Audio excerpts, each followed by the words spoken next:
예, 그러면 이제 본격적으로 강연을 시작하겠습니다. 먼저 김영구 선생님 양력을 소개하겠습니다. 김영구 선생님께서는 1972년 고려대학교 사학과를 졸업하고 고려대학교 대학원에서 야마토 정권의 대일본 진출 한인 정책 문화라는 부분으로 문학 석사 학위를 취득하셨습니다. 이후 일본 와세다 대학에서 석박사 학위를 취득하셨는데요.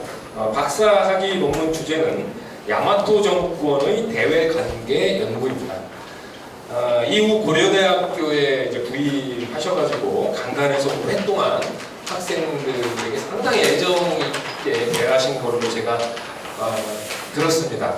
그래서 여기 많은 제자 선생님들이 또 오늘 참여하셨는데요.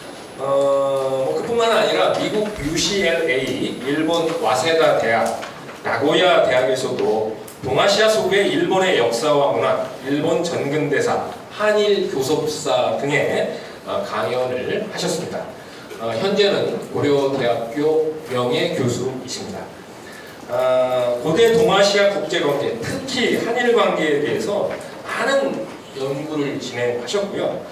관련 학회 활동에도 왕성하게 활동을 하시고, 그러면서 이제 한일 관계가 어떻게 나아가야 될지, 이것을 역사가로서의 어떤 전망 이런 것들을 제시해 주셨습니다.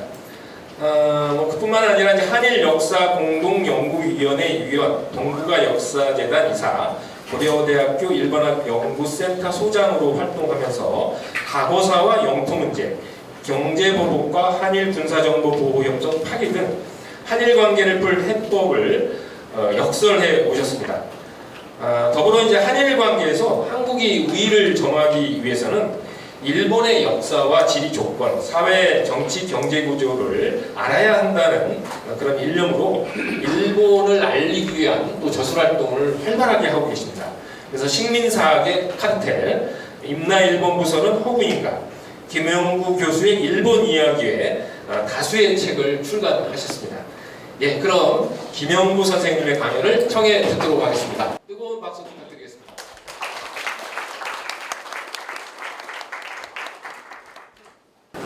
오랜만에 많은 분들을 뵈니 반갑기 그지없습니다. 그리고 누구보다도 학원을 입은 김준엽 선생에 대해서 얘기할 수 있는 기회를 갖게 돼서 많이 영광으로 생각합니다.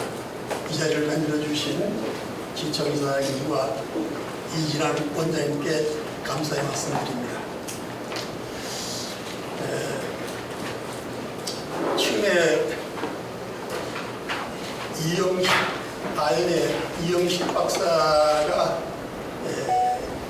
얘기를 하기에 근래에는 저는 이제 밖에 얘기를 좀 자제하고 있습니다. 자신이 없습니다. 그런데 워낙 간곡하게 얘기를 하시고 또 김준엽 선생님에 관한 이야기라서 거절할 수가 없어서 이 자리에 나왔습니다. 아마 잘못되는 일이 있더라도 너그럽게 봐주시면 고맙겠습니다. 옛날부터 좀 강의를 짧게 하라는 이런 얘기가 있습니다. 그래서 선생님과의 인연은 좀 길게, 강의를 좀 짧게 이렇게 말씀드리려고 합니다.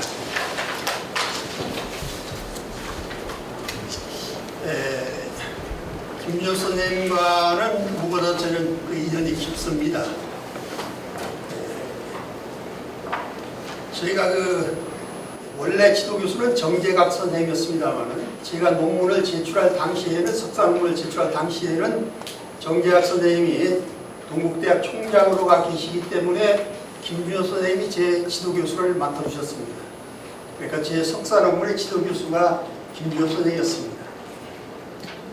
그 다음에 고려대학교의 박원호 교수가 머리가 좋은 분입니다만은 그 양반이 우리 김준엽 선생님은 사람을 가지고 바둑을 두는 분이다, 이런 얘기를 하셨어요.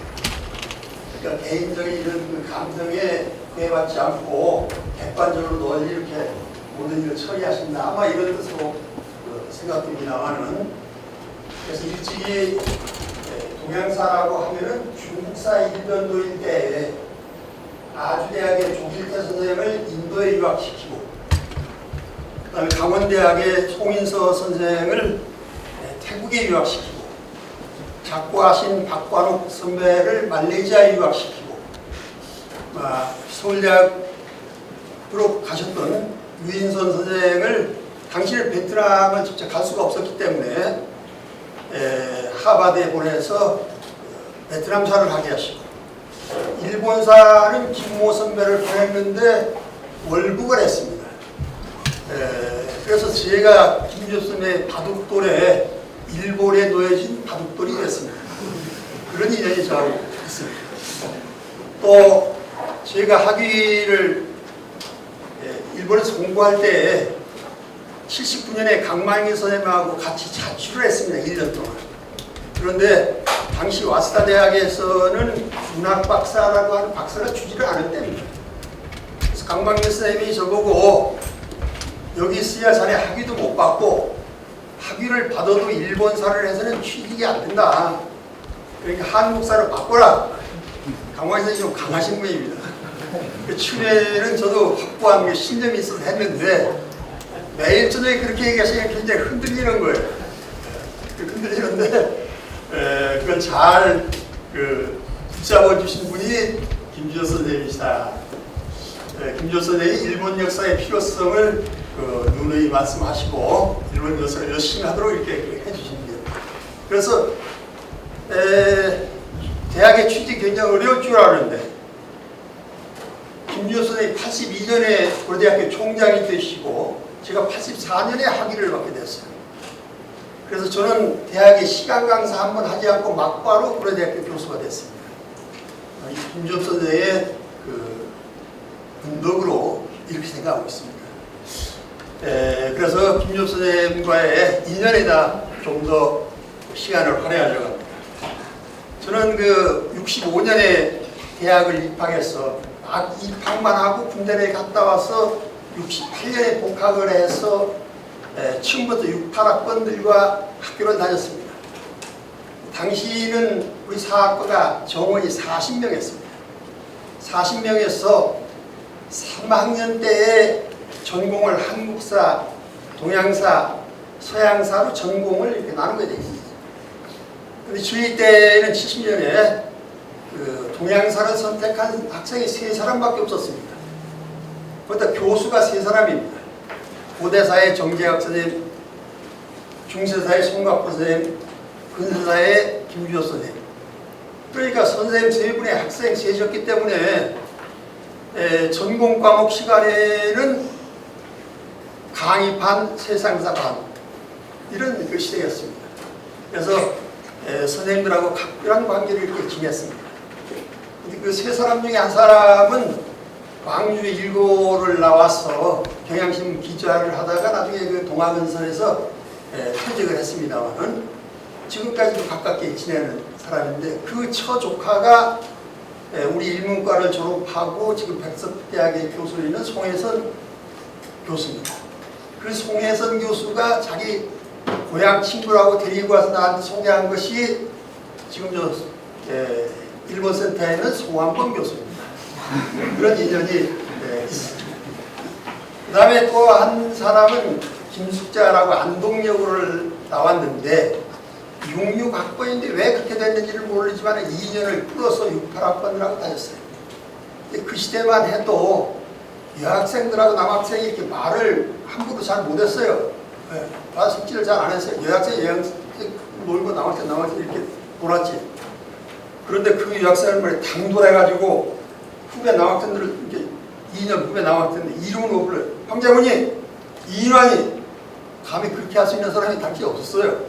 저도 복학생이지만 후배들한테 그렇게 못하는데 이 여학생이 꽉 이렇게 쥐고 있던 여학생인데 우석대학을 졸업한 그 의대를 졸업한 남편을 만나서 미국에 데리고 가서 미국 의사를 만들고 아들 둘을 다 미국 의사를 만들어서 미국 뉴욕에서 한 고려대학교 교우의 부회장으로 오래 활약한 걸로 알고 있어요. 거기서도 그래서 우리 고려대학교 관계자들이 오시면 극진히 대접하고 있는 걸로 제가 얘기 들었어요. 한 4, 5년 전에 이기수 전 총장이 전화가 왔어요. 김 교수, 뉴욕에 있는 김숙자라고 사학과를 나왔다고 하는데 맞아? 그래서 아니 이게 무슨 얘기냐 그랬더니 김숙자라고 사학과를 나왔다는데 가짜 학생이라는 소문이 있어서 나한테 확인해달라고 전화가 왔다. 그래서 당시에 동양사를 3사람이 했는데 그 3사람 중에 한 사람이나 틀림없는 학생이다. 제가 이렇게 얘기를 했는데 아마 뉴욕에서 좀 적극적으로 활동을 하니까 그런 얘기들이 나왔던 것이 아닌가 이렇게 생각을 합니다. 그래서 어떻든 선생님들하고 이렇게 가깝게 지냈다 이런 말씀을 드리고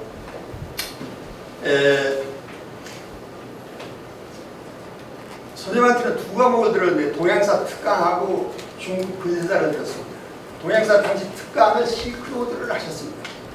근데 그 실크로드에서 프랑스의 그 고고학자 헤리오가 그 마코 동굴에서 왕호천 축국전을 발견하던 얘기를 아주 재밌게 해주시던 기억이 지금 기억에 나고 있습니다.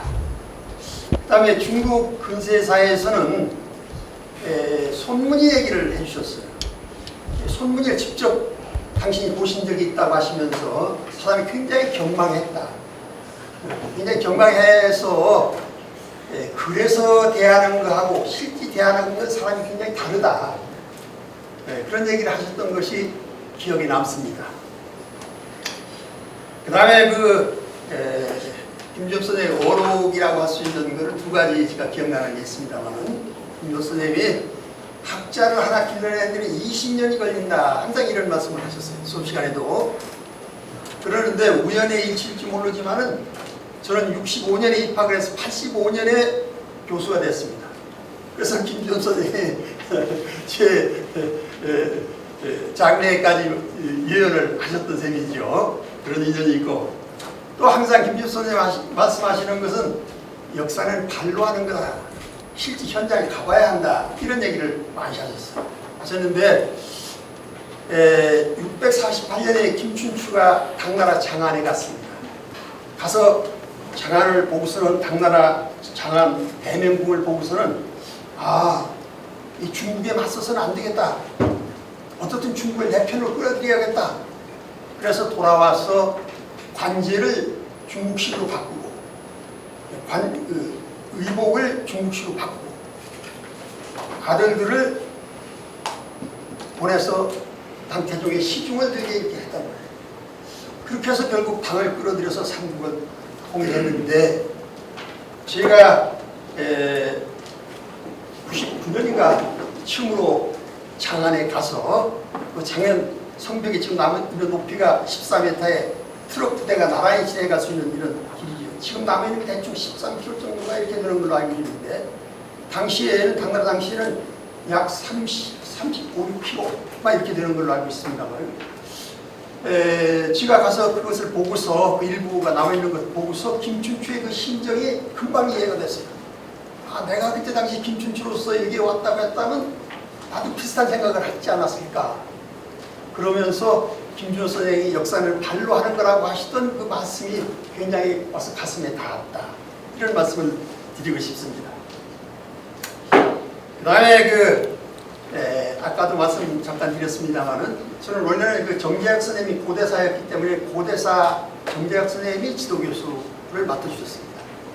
그런데 저희가 이제 일본에 77년 유학을 떠나서 고대학교 석사 논문을 좀 늦게 내게 돼서 79년에 석사 논문을 내게 됐습니다. 석사 논문을 내려고 하니까 정재학 선생님이 아까 말씀드린 그 동국대학으로 가셔서 그때 당시에는 선생님이 떠나시면 아마 지도교수를 현직에 있는 분이 맡게 되어 있었던 것 같아요. 김준엽 선생님이 지도교수가 됐다고 해서 김준엽 선생을 찾아가서 인사를 드렸더니 책을 한 권 주시면서 이걸 읽어봐라 하고 주셨는데 그게 기도 다카요시라고 하는 일본 명치 유신의 3권 중에 하나에 속하는 그 사람이 가는 그 책을 이완하여서 한 권 주셔서 그걸 읽어봤던 기억이 납니다. 김준엽 선생님이라고 한다면은 저는 우리 한국에서 가장 시야가 넓은 분이다 이런 말씀을 드리고 싶습니다. 우선 김준엽 선생님의 유학 학문 세계가 지역적으로 대단히 넓었다. 잘 아시는 것처럼 아까 지청 이사장님도 말씀하셨습니다마는 김조 선생님은 일본의 게이오 대학을 다니시다가 합병으로 끌려가서 중국 대륙을 종단하셨습니다. 그 다음에 45년 일본이 패망한 뒤에는 중국에 남아서 중국 난징에서 동방어 전문대학의 교수로서 중국 학생들을 가르쳤습니다. 또 난징에 있는 무슨 대학입니까? 그 대학원에서 수학을 하셨습니다. 그 다음에 50년대에 대만에 가서 유학을 하셨습니다. 그 다음에 하버드에 가서 유학을 하셨습니다. 그러니까 50년대 우리나라에서요, 일본에서 공부하고 중국을 구경하고 대만에 유학하고 미국에 유학한 사람은 저는 거의 한국에 없었으리라고 생각합니다. 그렇기 때문에 김조 선생은 대단히 저는 시야가 넓은 분이었었다. 그래서 일찍부터 아까도 잠깐 말씀드렸습니다마는 우리 한국이 중국사 일변 놓일 때 이렇게 해서는 안 되겠다 해서 제자들을 아주대학의 조길태 선배는 인도에, 송인서 선배는 태국에, 박관옥 선배는 말레이시아에, 김모 선배는 일본에, 유인선 선배는 미국에 이렇게 널리 보내서 그때는 다른 대학은 상상할 수 없는 일이었습니다. 그래서 이 동양사의 범위를 중국사에서 동아시아사로 크게 넓힌 분이 김조 선생입니다. 이렇게 말씀드릴 수 있겠습니다. 그 다음에 우리 김조 선생님은 아까 사람을 갖고 바둑돌을 둔다고 하셨습니다. 많은 인재를 발굴하셨습니다. 2, 3년 전에 철학과에서 은퇴한 이몽빈 선생하고 식사를 할 기회가 있었습니다만 이몽빈 선생이 그런 얘기를 했습니다. 자기가 그 뮌헨에서 공부를 하고 있을 때 김조 선생이 뮌헨에 오셔서 유학생들을 불러서 밥을 사주셨는데 그때 참 어려울 때 그 30만마씩 그렇게 있었다 이런 얘기를 한 적이 있었어요. 김조 선생은 당시 지인들의 학교 다닐 때도 방학 때는 꼭 외국에 한 번씩 갔다 오셨고 그걸 또 재미있게 잘하는 그렇게 잘 얘기를 하셨습니다. 외국에 나가시면 반드시 그 지역의 유학생들을 모아서 밥을 사주시면서 무슨 공부를 하는지 진척은 어떻게 되는지 이런 걸 다 이렇게 체크를 하셨습니다. 이건 사학과에 한정되지 않고 우리 고려대학교 전체 학생들이 이렇게 체크를 하고 또 고려대학을 넘어서 다른 대학 학생들도 이렇게 다 유심히 살피셨습니다. 그래서 발굴한 인재들이 발굴해서 학교에 추천한 인재들이 이 정치교육과에 계시던 김경원 선생, 경제과에 계시던 박영철 선생, 서상철 선생, 우리 고려대학에 있다가 서울대학에 옮긴 이인호 선생은 제가 알기에 다 김준호 선생님이 세계를 섭렵하면서 가닥해서 학교 단계에 추천했던 걸로 이렇게 알고 있습니다.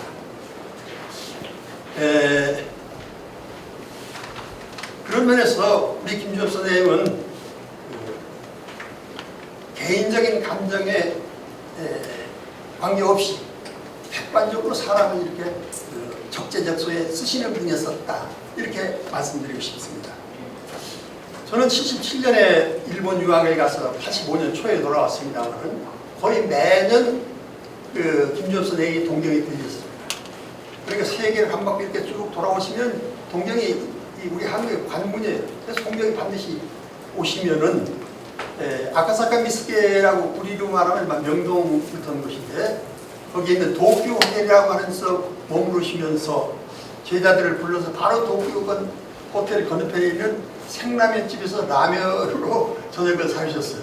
그래서 그때는 선생님 좀 맛있는 거 사주시고 라면을 사주시는가 이렇게 생각했는데 나중에 생각해보면 그때 이 라면을 사주신 것도 굉장한 부담이었었다. 당시에 교수 봉급이라는 게 우리 한국 경제력이랑 형편없었어요. 그래서 외국에 한번 나가시는 게 저는 그 돈을 어떻게 마련해서 나가시는지 잘 모르겠어요.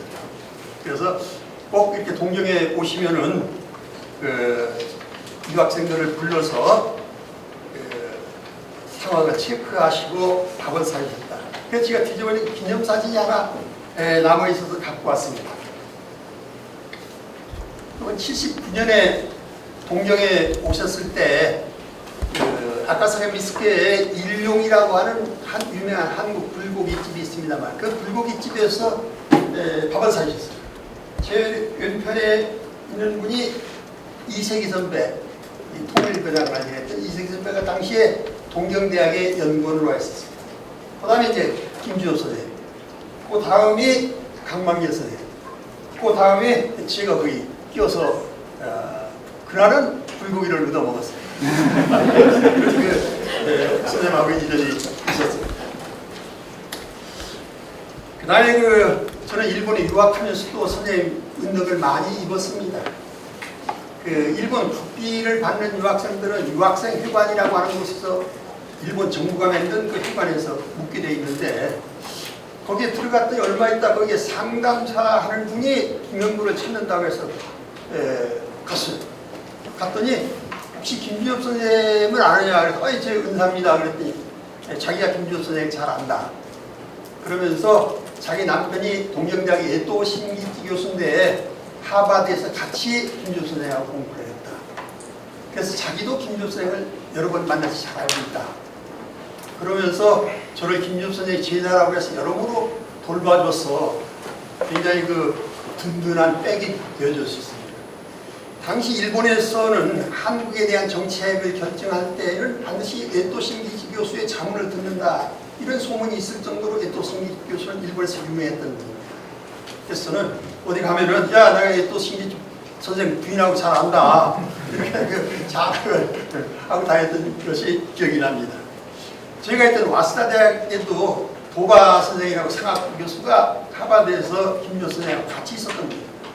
그래서 가끔 맛있는 거 사주셔서 김주엽 선생님은 생라면을 사주셨지만 그 양반은 아주 진산소라고 하면서 거창한 데서 잘 사주셔서 맛있게 얻어먹었습니다. 제일 제가 덕을 본 것은 이 하나부사 마사오라고 하는 분이 있었는데 김주엽 선생이 아연 소장을 할 때 아연에 1년 유학을 하고 돌아가서 일본의 아시아 정치경제문화연구소라고 하는데 한국 책임자로 있었어요. 일본 통산성 밑에 있는 건데. 그런데 그 양반이 제가 김주엽 선생님 제자라는 걸로 각별히 관심을 가져줘서 여러 가지 저를 돌봐줘서 일본이라는 나라에 대해서 일본이 어떤 나라인가 눈을 뜨는데 그냥 굉장히 도움을 줬던 분이에요. 예를 들어서 2002년에 고이즈미 총리가 평양에 가서 1조 공동선언인가 뭐 이런 선언을 했습니다만은 그런 선언을 할 때 내가 왜 그 고이즈미가 거기 갔느냐 했더니 그런 얘기를 그냥 재밌게 해주셨어요.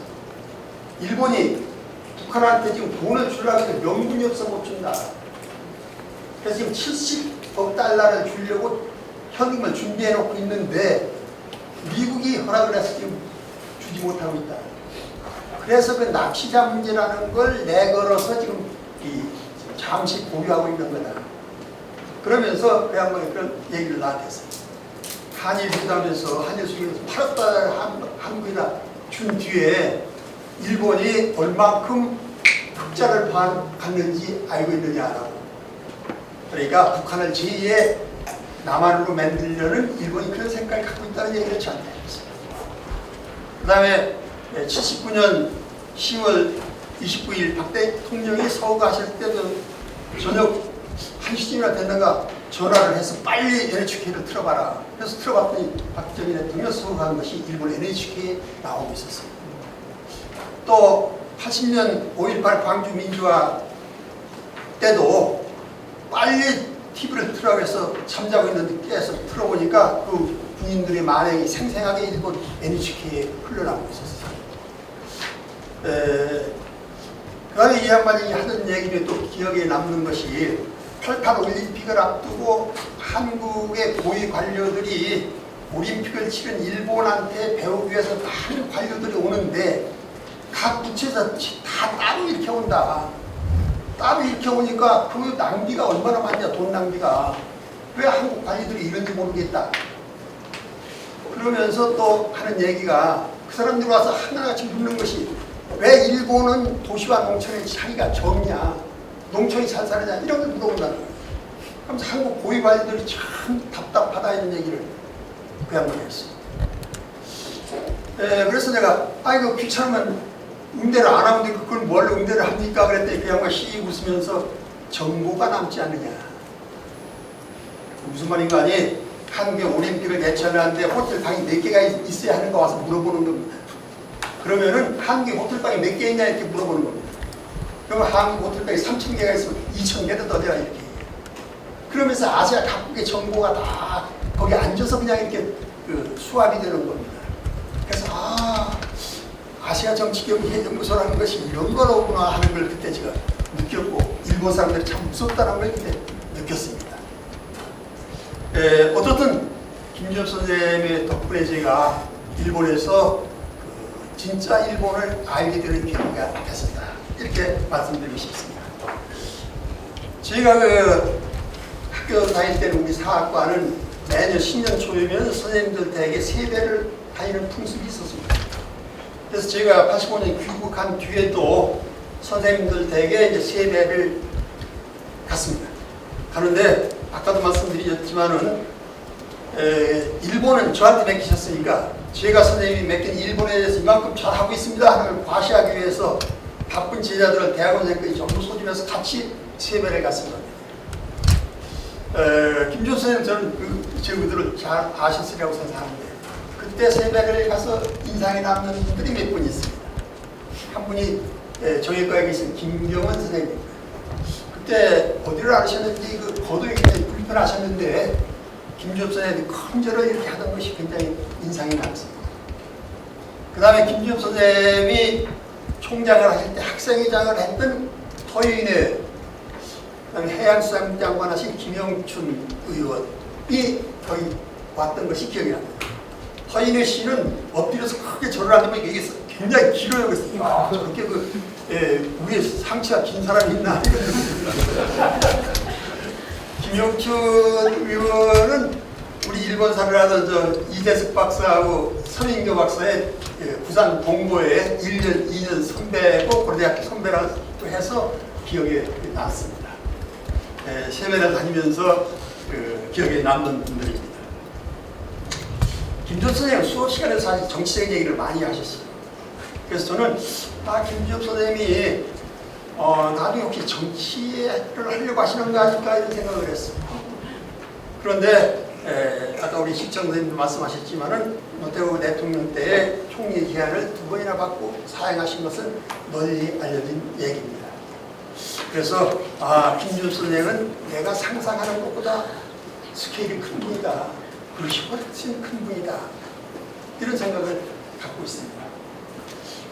그 다음에 하나 기억에 또 김주엽 선생님에 대해서 남는 것은 신임 교수를 제가 85년에 고려대학교에 들어왔는데 신임 교수들 총장실에서 인사할 때 김주엽 선생님이 이렇게 말씀하셨습니다.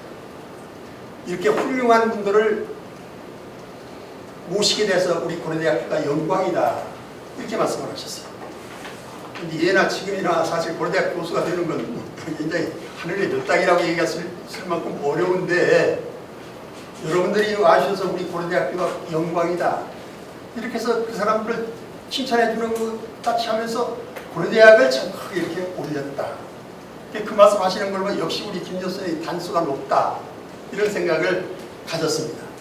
거기다가 총리를 2번 사행함으로써 고려대학교 위상, 고려대학교 총장이라는 위상을 크게 올리셨다.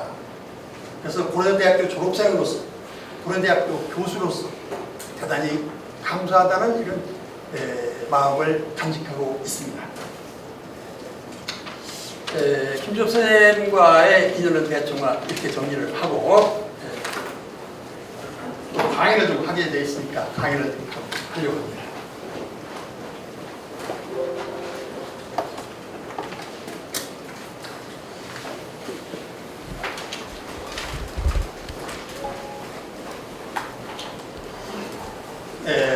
오늘날 우리 한반도의 주변 정세가 대단히 불안정합니다. 한미, 일, 중, 소, 북한이 대립되면 만약 전쟁이 일어나면 제일 앞장서서 싸우는 게 누구예요? 우리 한반도죠. 피해.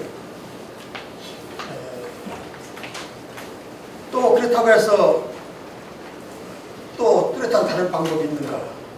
북한하고 남한하고 1대1의 구도를 하고 중국이나 러시아를 적으로 돌리지는 않는 방법도 또 있을 것 같아요.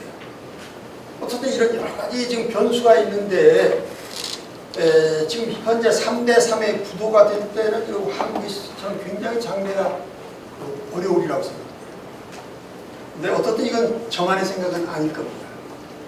그런데 국제정치를 전공한다는 분들이 TV에 나와서 열심히 설명을 하는데 가슴에 와서 딱 닿는 말은 별로 없습니다. 왜? 공감을 받기가 어려우니까. 증권사의 애널리스트들이 매일 아침에 나와서 오늘 삼성 주가가 내릴 거다 올릴 거다 SK 뭐 주가가 내릴 거다 올릴 거다 얘기를 하지만 맞지 않습니다. 왜? 조건이 수시로 변하고 있는데 현상을 갖고 얘기하고 있기 때문입니다. 국제정치학을 전공한다는 분도 저는 그렇다. 오늘날 우리가 전문화 시대로 나무만 보고 숲을 못 보는 경우가 좀 많다고 생각합니다.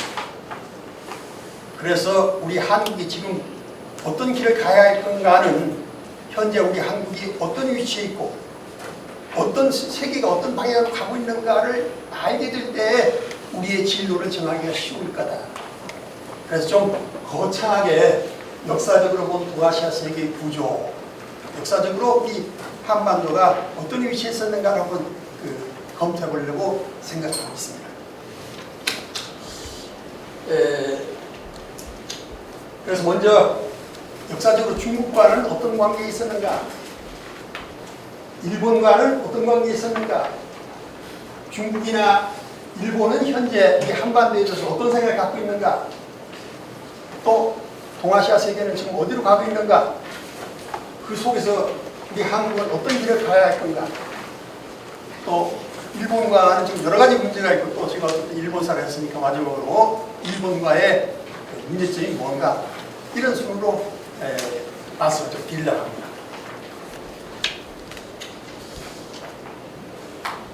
이 지도를 보면은 중국이 우리 머리를 꽉 누르고 있어서 머리가 대단히 무겁다 이런 느낌을 받으실 거예요.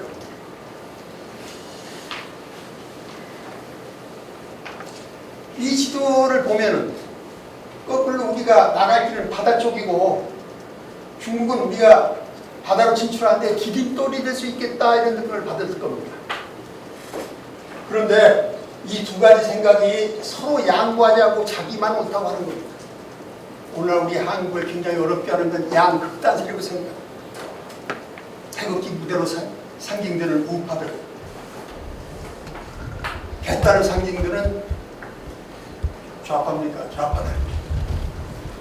저는 그 사람들 이걸 한 면만 보는 사람들이라고 생각합니다. 그래서 우리가 우선 좀 어떤 문제를 접근할 때 다양한 측면에서 봐야겠다. 그래서 너무 자기 생각만 고차고 하지 마라. 우리 인간이란 결국 자기의 입력된 대로 출력되는 겁니다. 여러분들이 아무리 똑똑하다고 해도 10년 동안 조중동을 본 사람하고 한겨레를 본 사람은 전혀 10년 후에 다른 사람이 되어 있는 겁니다. 입력된 대로 출력되기 때문에. 그래서 자기가 입력된 것이 전부가 아니라는 걸 우리가 잘 인식할 필요가 있다. 이런 말씀을 좀 드리고 싶습니다. 중국과는 역사적으로 어떤 관계에 있으면가 크게 보면은 뭐 어떻게 보면 여러 가지 얘기를 하실 수가 있겠습니다. 크게 보면 중국과 한국은 저는 역사의 표적을 같이 해왔다. 이렇게 말씀드리고 싶습니다. 중국이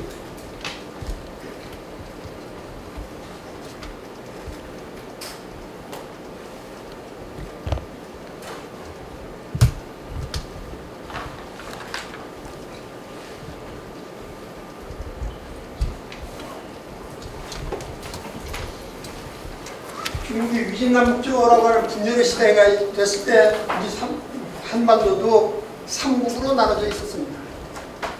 중국이 수나라 장나라로 통일될 때 우리 한반도는 신라에 의해서 통일됐습니다. 중국이 5대 19이라고 하는 분열의 시대로 들어갈 때 우리 한반도도 후삼국이나 분열의 시대로 들어갔습니다. 중국이 송나라에서 고려로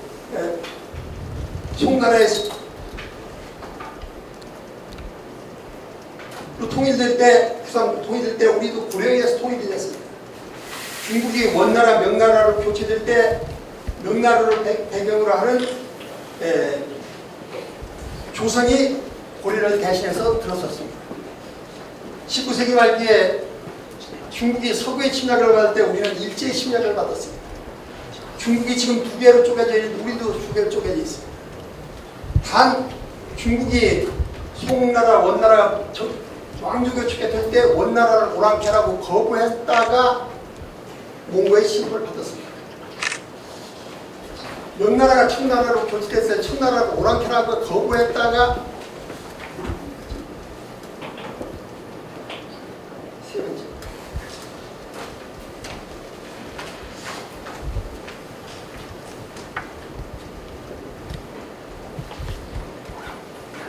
중국이 왕조교체가 명나라가 청나라로 바뀌었을 때 청나라를 거부했다가 병자호란 정묘호란을 맞았습니다. 다시 말하면 중국에서 왕조교체가 이루어질 때 그것을 거부할 때는 우리도 많이 있다는 거죠. 이렇게 놓고 보면 전체적으로 중국과 역사의 균형을 같이 해왔다. 중국이 하나로 통일되는 건 저는 시간 문제라고 생각합니다. 우리도 하나로 통일되는 건 시간 문제라고 생각합니다. 그러면 결국 중국을 저는 적으로 돌려서는 안 된다. 한반도에 우리가 주인공이 되기 위해서는 중국을 적으로 돌려서는 안 되겠다. 이런 생각을 갖고 있습니다. 그럼 왜 이런 현상이 나타나느냐? 소위 책봉체제라는 것이 아시아에 존재했다는 겁니다. 중국을 중심으로 하는 이런 책봉체제가 존재됐고 그 책봉체제를 유지시켜 나가는 것이 이런 유세물이었다는 거죠. 이 자금상, 아까도 말씀드린 김춘추가 들어갔던 당나라의 대명국은 이게 4배 크기였었다는 겁니다. 이런 자금성이나 대명국, 그다음 진시황의 능이나 이런 것을 보고 그런 책봉체제가 위력을 발휘할 수 있었다는 겁니다.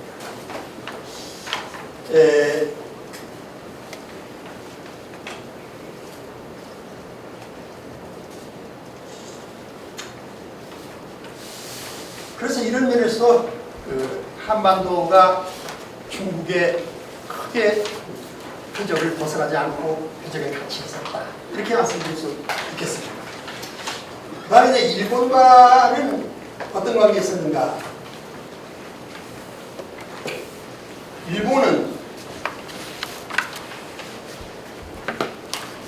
한마디로 얘기하면 일방적으로 우리가 일본의 침략을 받아왔다. 이렇게 얘기할 수 있을 겁니다.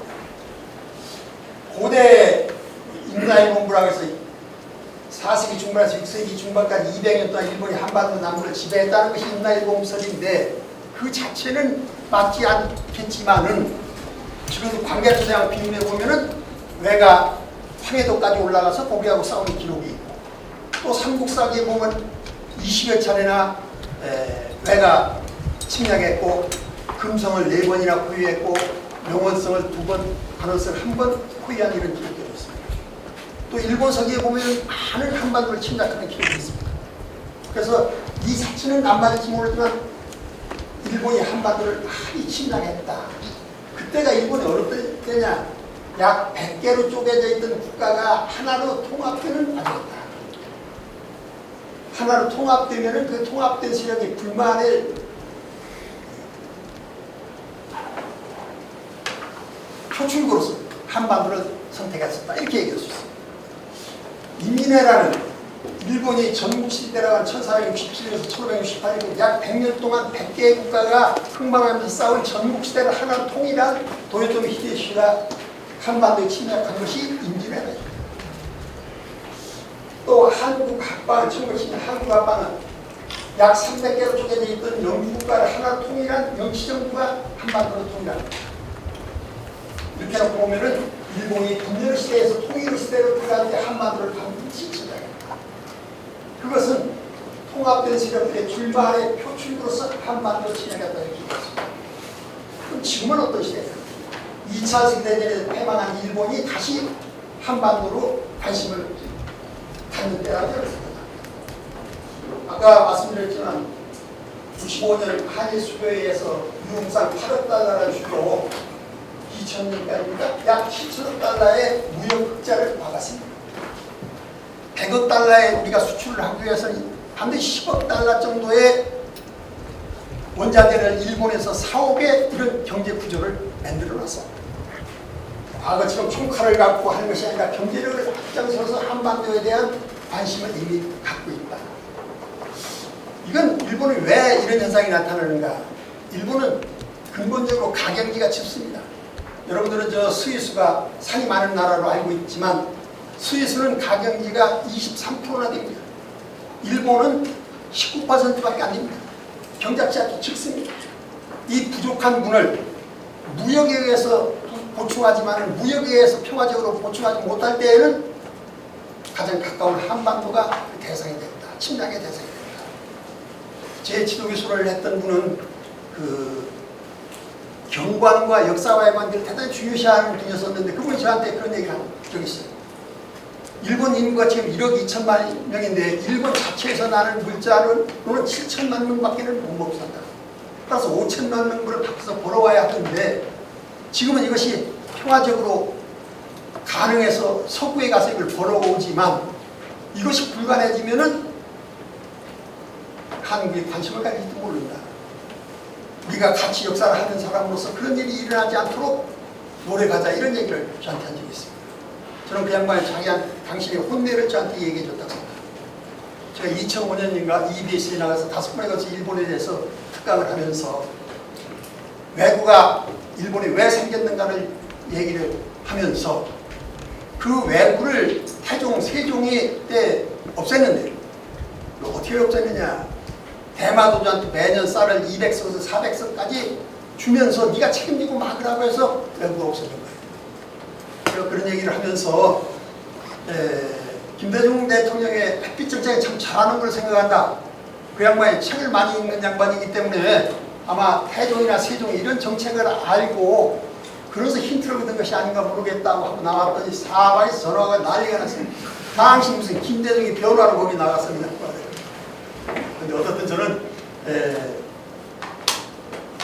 쥐도 도망갈 군역을 보면서 쫓으라는 말이 있듯이 북한도 너무 몰아쳐서는 저는 안 된다는 이런 생각을 갖고 있습니다. 어쨌든 왜구가 그래서 생겼고 먹을 것이 부족해서 그걸 보충하기 위해서 왜구가 생겼고 그래서 그걸 잘 알고 있던 태종과 세종이 우리도 밥도 제대로 못 먹는 시대에 쌀을 200석이나 400석 줘서 그 왜구를 없앴다. 그런데 이 일본은 저는 중국보다 우리가 다루기가 굉장히 어렵다고 생각합니다. 중국은 우리가 맞서지만 않으면 지금도 얻어맞지는 않았는데 일본은 우리가 어떻게 대하는가에 관계없이 국내 사정에 의해서 한반도를 침략한다는 겁니다. 우리의 대응에 관계없이 일본 국내 사정에 의해서 한반도를 침략한다. 또 하나는 물자를 갖고 가기 위해서 뭔가 덕을 보려고 한반도를 노리고 있다는 겁니다. 그런 면에서 일본은 우리가 중국보다 훨씬 다루기 까다롭고 지금은 일본을 대단히 경계해야 할 때다.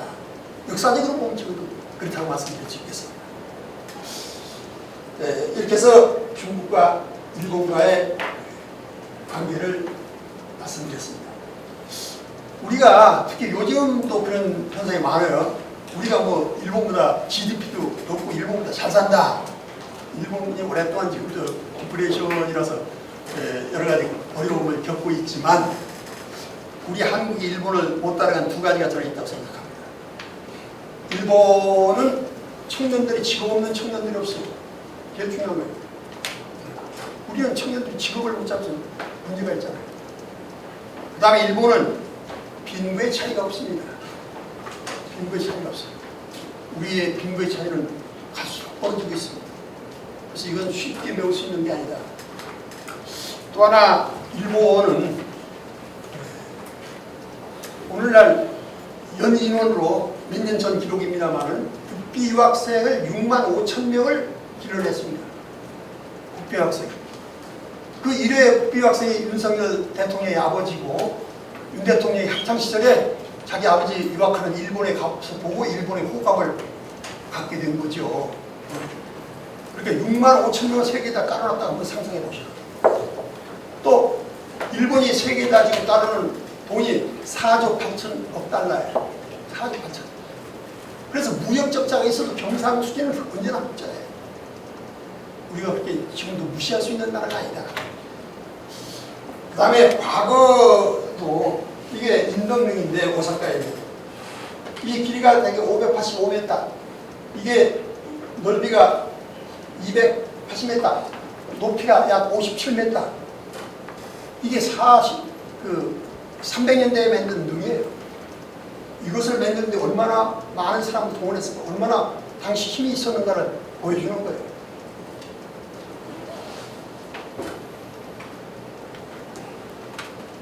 오사카 성 여러분들 가보신 분들이 많으리라고 생각합니다만 성벽에서는 큰 돌은 70톤 나가는 것들도 있죠. 그 앞에 있는 시곡구에서 이게 운반해 오는 것들이 많아요. 이런 궁녀. 이건 동대사입니다만 원래 그것이 불타고 3분의 1을 축소한 거예요. 세계 단일 목적으로서 가장 큰 것 중에 하나예요. 국력으로도 일본이 그렇게 지은 나라가 아니다. 그래서 우리가 흔히 근래 와서 일본 우습게 보는 경향이 많이 있는데 그렇게 만만하게 볼 그런 나라는 아니다. 이런 말씀을 드리고 싶어요.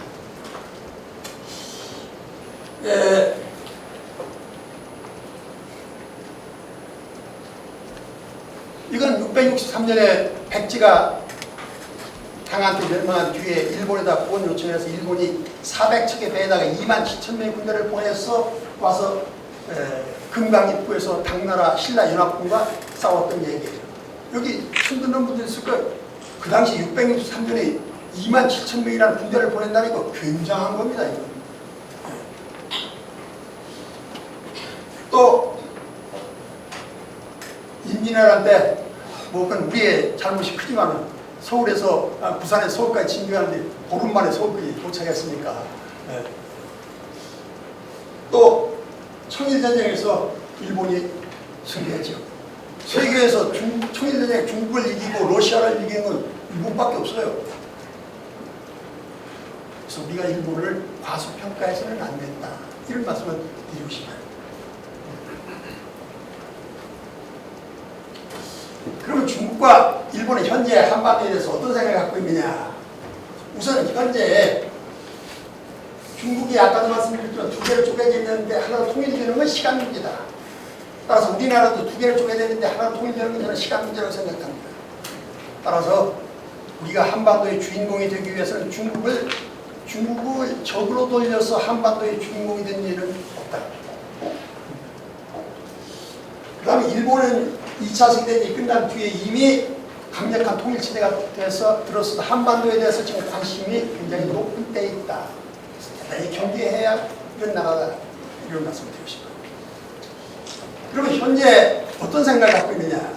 2002년에 중국에서 동북공정이라는 것이 실시했습니다. 한마디로 얘기하면은 우려는 중국의 지방정권이라고 하는 겁니다. 과거의 역사를 현대에 투시해서 현대사를 얘기하는 겁니다. 그러니까 한국은 과거부터 중국의 지방정권이니까 중국말 잘 들어라. 그래서 시진핑이가 트럼프에게 한국은 옛날 중국의 종공국가였다. 이런 얘기를 한 겁니다. 그런 의식이 있어요. 또 그래서 중국이 지금 한반도에 대해서 그런 생각을 갖고 있다. 또 하나는 역사적으로 중국은 통일국가가 들었으면 반드시 주변에 대한 정리에 나섰어요.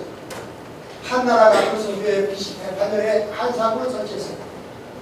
수나라, 당나라가 중국을 통일한 뒤에 고구려에 침략했어요. 몽고가 통일한 뒤에 고려에 침략했어요. 청나라가 통일한 뒤에 조선에 침략했어요. 명나라나 송나라는 우리나라 관계가 좋아지지는 않았지만 반드시 통일하면은 한반도와의 관계를 정리하려고 나섰다. 그러면서 1950년에 한국전쟁에 중국이 개입한 것도 저는 역사적으로 보면 이런 중국을 통일한 뒤에 주변 국가를 정리하는 과정에서 한반도에 대한 중국의 생각을 드러낸 것이다. 한반도는 중국에서 버릴 수 없는 곳이다.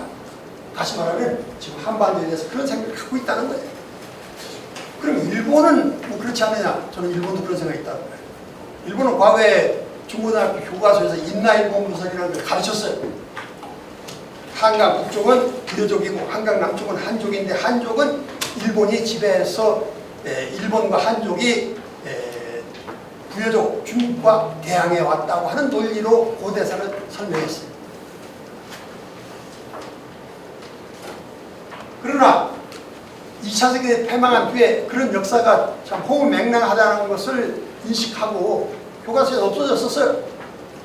그런데 근래에 이걸 다시 싣기 시작했어요. 약간 바꿨어요. 어떻게 바꿨냐?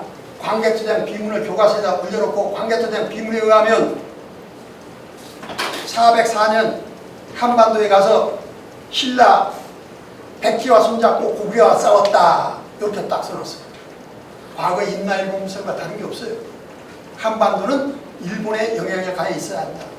과거의 역사를 현대에 투시해서 우리 한국한테 요구하고 있는 겁니다. 그럼 지금 일본이 그런 힘을 갖고 있냐? 저는 갖고 있다고 생각해요. 한미 일이 지금 가까워지고 있습니다만 만약 일본하고 한국이 대립된다면 미국이 어디 편들까요? 저는 참여하다고 봐요. 1905년에 카스라 테프트 조약에 의해서 미국과 일본이 필리핀은 미국이 가지고 한반도를 일본이 가지고 미국이 허용해 준 거예요. 위안부 문제도 박근혜 대통령은 반대하던 걸 미국이 압력을 넣어서 결국 받아들였던 거예요. 지금 강제징용 문제도 저는 뒤에 미국이 있다고 생각합니다.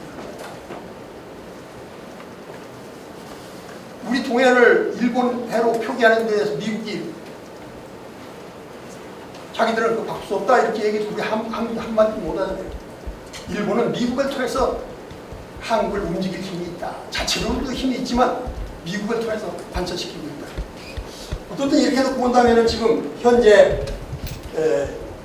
중국이나 일본이 한국을 둘러싸고 서로 패권 경쟁을 벌이고 있다 이렇게 얘기할 수 있어요. 한반도를 다 자기 영향력 안에 넣으려고 하고 있다는 거예요.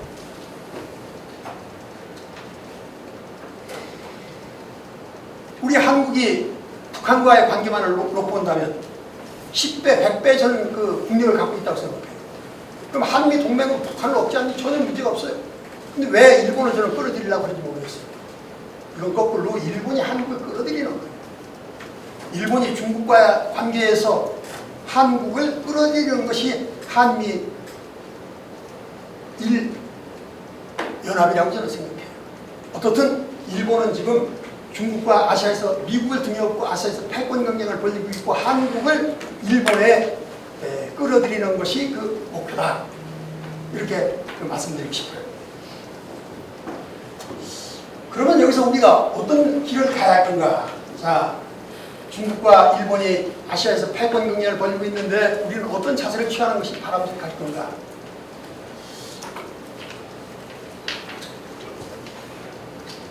제가 2018년 기준을 제시한 것은 이것이 코로나라든가 지금 이 정치적으로 사드라든가 이런 문제가 생기기 이전에 자연적인 현상으로서의 그 무역 규모예요.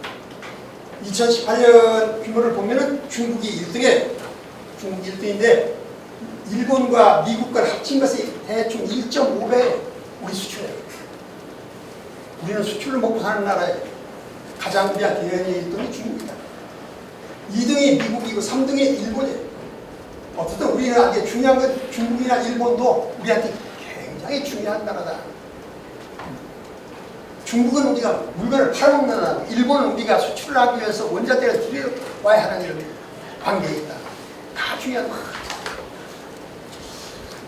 그 다음에 인적 교류라고 하는 측면에서 보면은 한국에서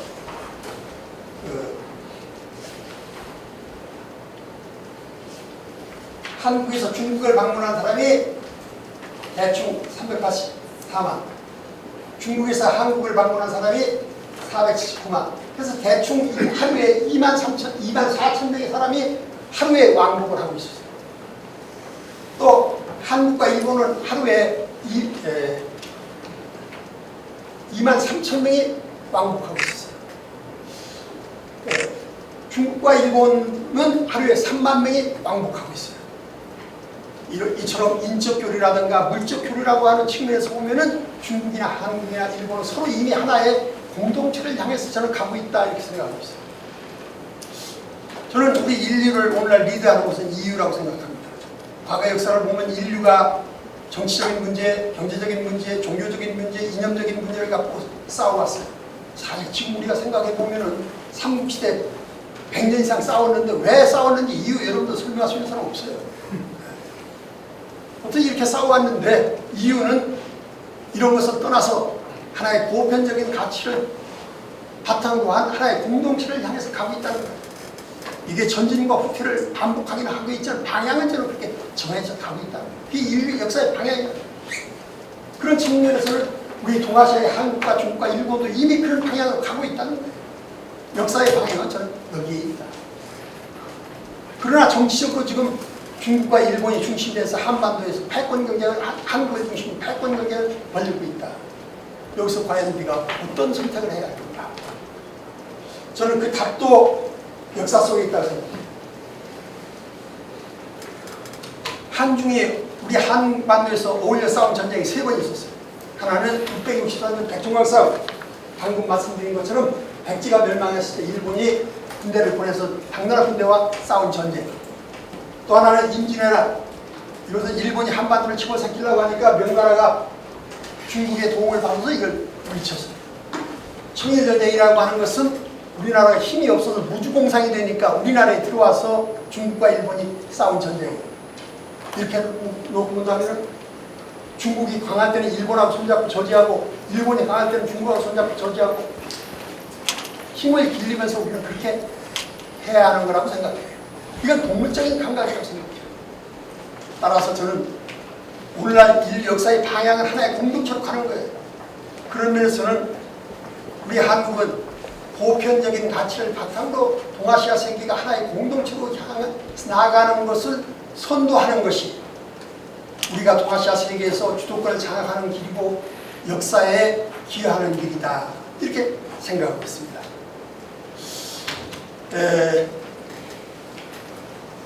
역사의 흐름에 같이 하는 사람은 저는 역사에서 평가를 받을 것이고 역사의 흐름을 역행하는 사람은 역사에 저는 비판받을 거라고 생각합니다.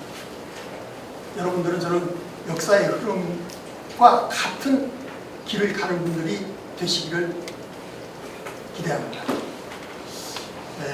되지 못한 얘기를 장황하게 늘어놨습니다. 지질했습니다. 경치해 주셔서 대단히 감사합니다.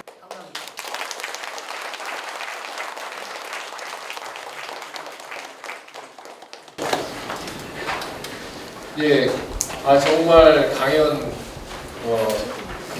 빨려 들어가서 제가 시간을 딱 보니까 꽤 됐다 생각했는데 선생님이 정말 또 시간을 또 딱 맞춰 주셨습니다. 그래서 너무 감사드리는데요. 사실 저희가 진행이 조금 늦었습니다. 아마 지금 우리 김영우 선생님께서 역사가의 눈으로 동아시아의 어떤 그 과거의 역사뿐만 아니라 앞으로의 전망까지 이렇게 해주셨습니다. 그래서 상당히 많은 분들이 관심을 갖고 아마 하고 싶은 얘기들이 많을 건데요. 시간 관계상 많은 분들의 질문은 받을 수 없고요. 두세 분만 혹시 질문이 있다면 질문을 받고 선생님이 강연 시간을 고려해서 생략한 부분 이런 부분도 답변해 주시지 않을까 이렇게 기대하고 있습니다. 예, 손을 들어서 예.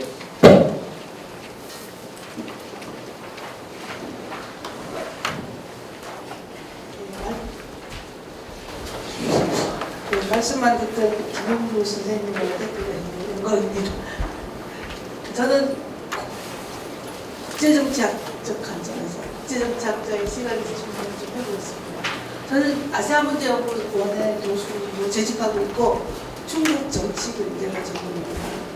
선생님 말씀을 들어보면은 동아시아는 하나의 보편 가치를 향해서 공동체로 나아가고 있다 그런 말씀을 하시는 제가 읽고 있는 현재는 전혀 그렇지 않은 방향으로 가고 있다고 생각을 합니다.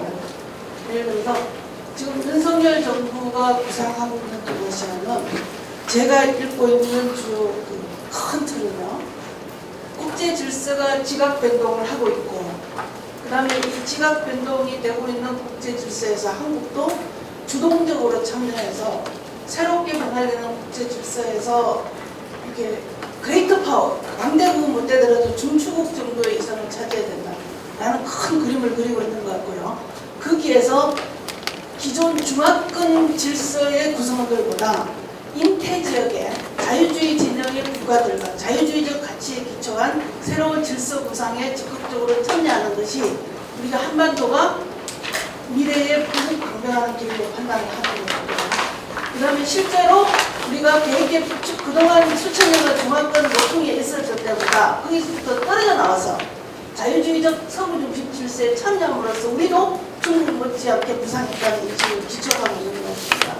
그런 점에서 최근에 나타나고 있는 모양새를 보면은, 그러니까 선생님이 말씀하신 보편 가치는 윤석열 정부에서 얘기하고 있는 보편 가치는 자유주의입니다. 근데 제가 이해하는 중국에서 말하는 보편 가치는 육아 사상과 사회주의입니다. 그리고 우리가 과연 동아시아 지역의 보편 가치를 육아 사상과 사회주의를 가지고 만들어서 중국 중심의 이런 질서에 가는 게 옳은 것인지, 아니면은 자유주의적 가치에 기초해서 인태지역 국가들과 또 일본과도 협력을 하고, 일본은 윤석열 정부 일본을 파트너라고 얘기를 하잖아요. 그렇게 질서를 구상하는 것은 우리의 거시적인 국가 대전략이라는 것 중에서 옳은 것인지 조금은 이렇게 핀대 차이가 있는 것 같아서 다시 한번 좀 들어보고 싶습니다. 예.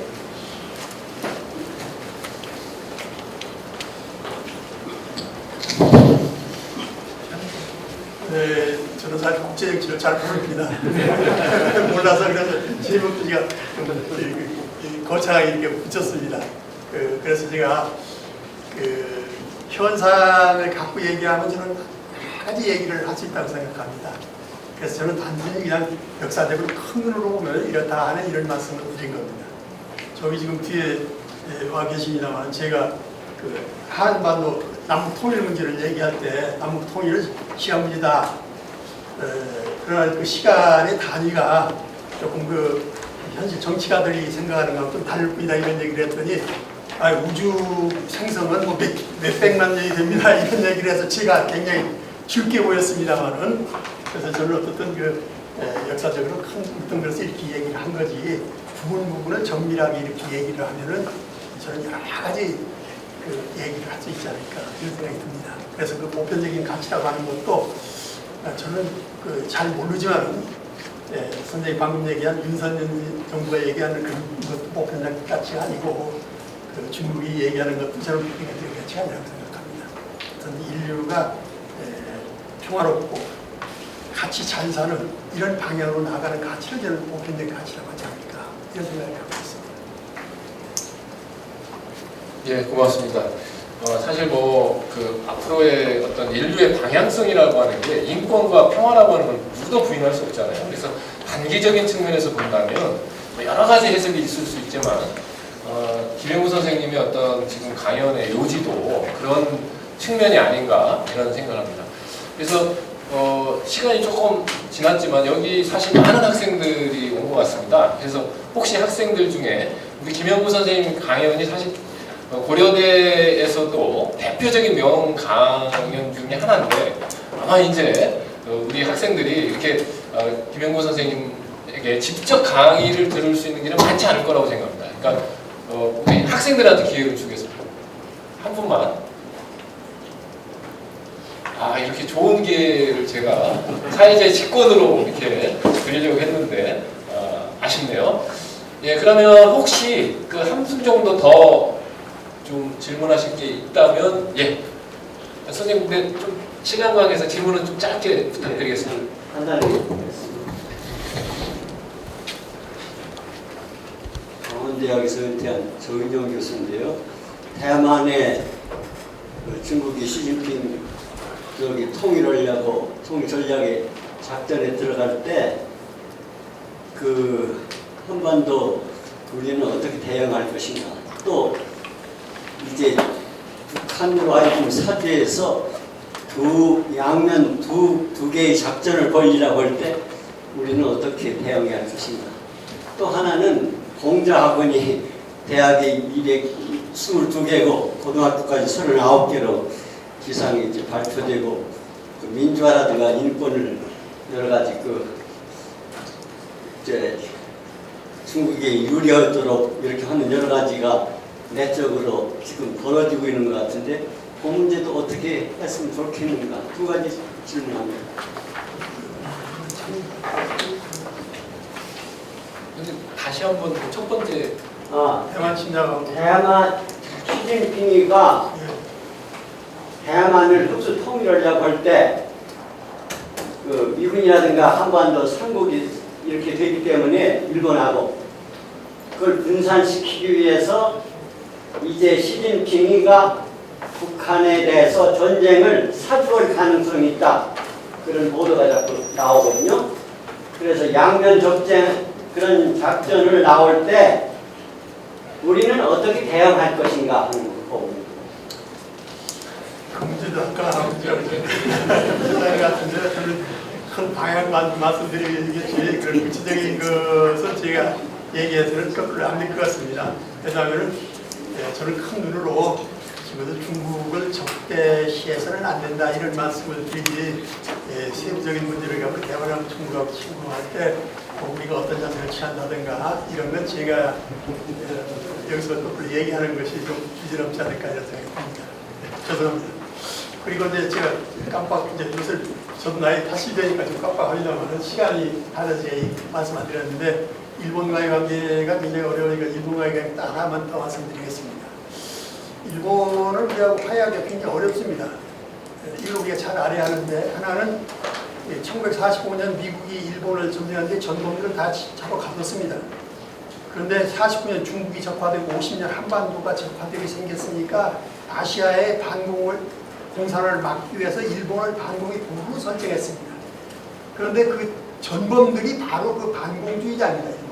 그래서 그 전범들을 전부 석방해줘서 오늘날 일본의 주인공이 된 겁니다. 그 아들 손자들이 지금 다 수상하고 결혼을 한 겁니다. 그 다음에 65년 한일 수교는 미국이 일본의 반공 세력과 한반도의 반공 세력을 결합시킨 겁니다. 따라서 65년 한일 수교로 우리가 일본의 전범들을 용서를 해준 겁니다.